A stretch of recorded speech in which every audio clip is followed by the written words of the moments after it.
φαντασία των παιδιών δεν δίνανε για τους.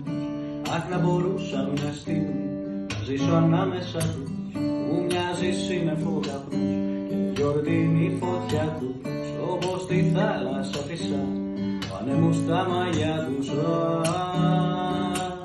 Σε γυρεύω ακούω,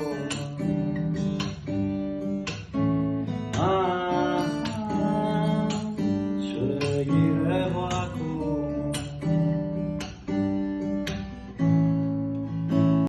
Όταν σε είδα για πρώτη φορά, πρέπει να ήμασταν δυο μας παιδιά, και το θυμάμαι σαν να ήταν χθες. Να μου μιλάς, να με κοιτάς, να χαμογελάς, μια ιστορία, δύο ζωές, μια αλληλουχία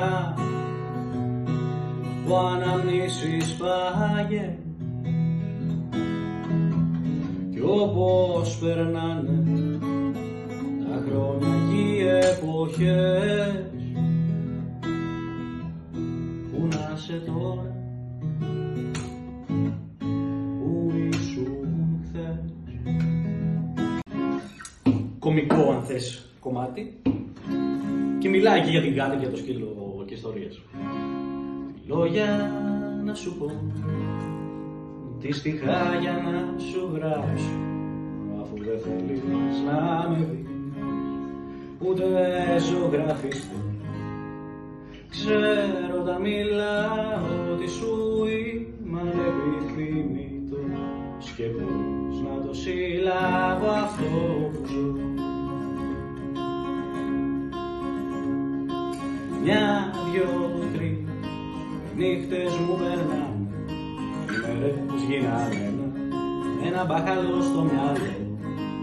Δίπλα μου δυο κατοικίδια αράζουν, το σκύλος τρώει κοψίδια, η γάτα μου πρίξε τα δύο αυτά τετραπόδα, η μόνη μου παρέα. Σε λίγο θα αρχίσω να γαβγίζω. Λόγια